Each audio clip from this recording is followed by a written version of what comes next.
My name is Flo and welcome to my channel. Today I want to talk to you about core limiting beliefs and how they can prevent us from having the life we want. At the end of this video, I will also share with you 3 ways that I found very effective to shift my own core limiting beliefs. From the time we were born until we're about 6 or 7 years old, our brains are mostly in theta and alpha brain waves, which is basically being a state similar to being in meditation or almost asleep in the case of theta brain waves. At that age, we are conscious observers, recording everything that happens around us into our subconscious mind and drawing conclusions about our experiences. These conclusions can be either positive or negative. For example, if our parents loved us and gave us positive feedback, we might conclude that we are worthy, loved, capable, good enough, etc. If the feedback is negative, or if our parents, our environment, or peers at school were abusive, we might conclude that we are not worthy, that we are not good enough, or not wanted, or maybe stupid. These conclusions will become unconscious core beliefs. The subconscious is a very powerful tool that basically rules about 95% of our lives and also the way we see the world and we react to the world. So for example, if we have the belief, I am unlovable, we will start having experiences in the outer world that reflect this internal belief. We might have trouble being accepted by others, find a boyfriend or a girlfriend. We might get abandoned easily. For example, if we have the belief, I'm too much, we might draw these kind of experiences where we make ourselves very small and not shining as much as we could.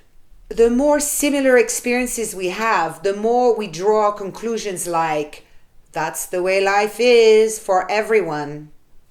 And those conclusions and thoughts start drawing to us other similar experiences. And finally, by the age of 35 years old, we're just a set of hardwired patterns, beliefs, looping thoughts, and emotions that define our destiny. The bad news is that it takes a lot of awareness and persistence to reprogram long-held unconscious or conscious beliefs that have been reinforced by years and years of experiences. But the good news is that it's even possible to reprogram our brains and therefore our minds, as the mind is the brain at work. In order for such a reprogramming to be even possible, we need to use something called neuroplasticity, which is a characteristic that allows our neurons to stop firing the same way they have always fired and to be rewired differently with awareness and repetitions. I hope that having this information will actually help you start having more awareness about your beliefs, and that this awareness is the first step to breaking the habit of being you and shifting the reality around you. I want you to know that as human, you are born perfect. We are all miracles just for being born. Our bodies handle millions of operations unconsciously every single minute. Our trillions of cells all collaborate in harmony for us to have these incredible bodies, these machines that are just such great tools. However, along the way, our families, our teachers, our schools, our peers, and society shape us in a way that make us believe that we are far from perfect. One of the greatest underminer to our perfection are some of the doctrines spread by some religions.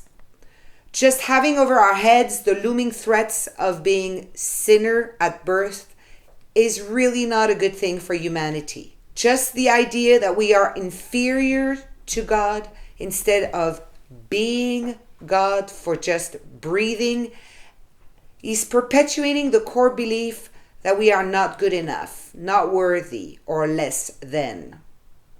We need to start knowing, grokking, and living the fact that we are all facets of the one consciousness with our unique gifts, talents, and characteristics.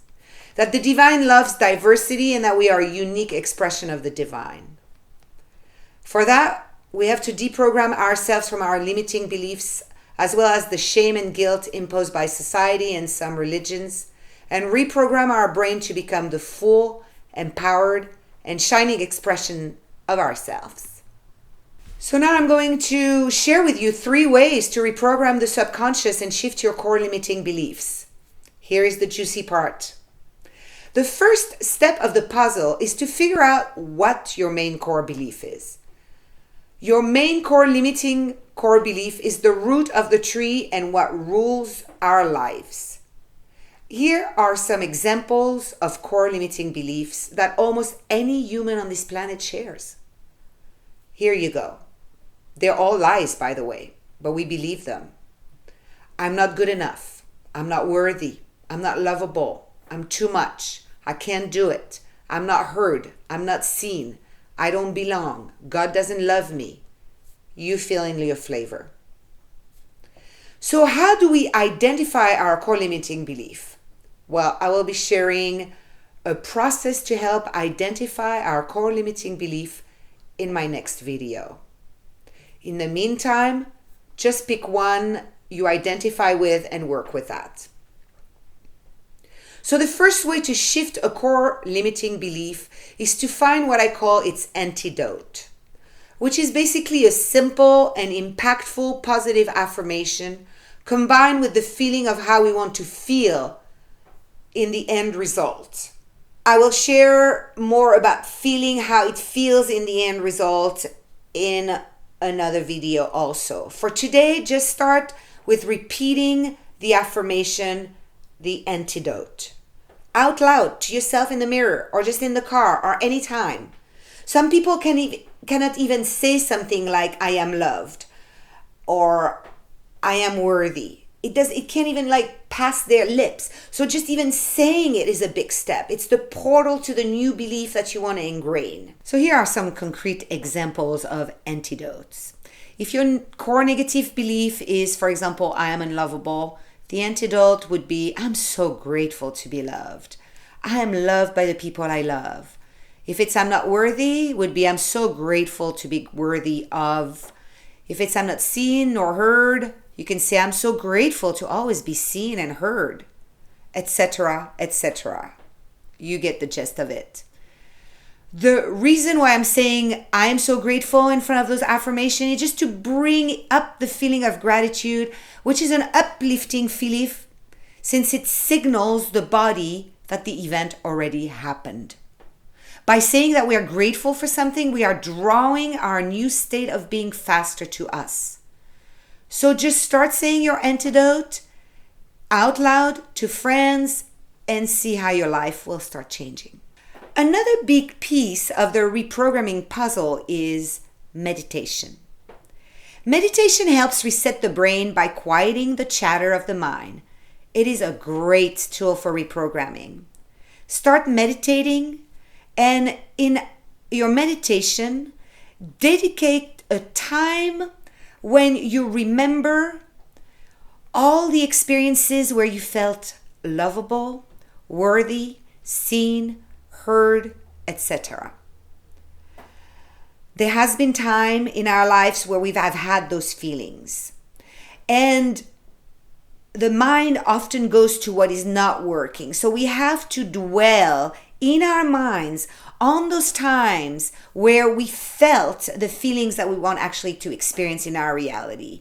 When we dwell on those times, our neurons start firing differently. Our body does not make the difference between the fact that an event is a thought in our mind, in our frontal lobe, or if this event is actually happening externally. For example, a very simple example, we get sexually aroused thinking about someone who is not even in the room. We will have all the bodily effect without the person even being there. So we can use the power of our sacred imagination, which the 30s mystic named Neville Goddard used to call God within us, to imagine and recall times in which we felt good, in which we had what we wanted. And we can start bringing these feelings and memories into the present moment during our meditation, dwell on them in our heart center for longer periods of time while we're meditating. Whenever and wherever we put our attention on, that's what grows. So if we start to consciously put our attention on the times when we felt good, we will attract more of those experiences in our life, and we will start believing that something new is possible for us. The third way to shift our limiting beliefs is to create a belief shifting journal, or what I call a miracle journal. What is a micro miracle journal? Well, most of the time people write in their journal what's not really working. And I've shifted that a few years ago and started holding a journal where I record every night the little tiny details of what made me feel lovable, worthy, good enough, intelligent. You pick your flavor according to your core limiting belief.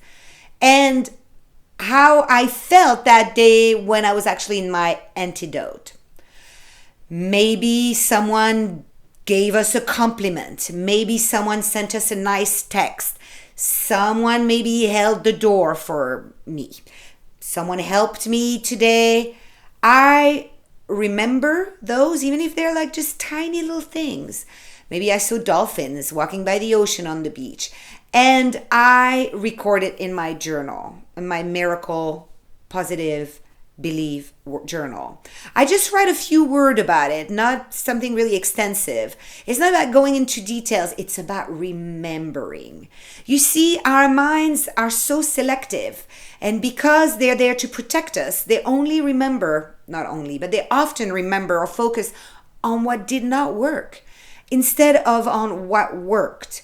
And by keeping this little miracle journal and rereading it every couple of weeks, I started noticing how much goodness I actually was forgetting. By rereading all those I started remembering and expanding those goodnesses and create more of it. This little journal has been a very powerful tool in my life that has helped me manifest a lot of what I wanted. So remember awareness, remember meditation and your miracle journal, and I wish you good luck on your path to shifting your core limiting belief. Thank you.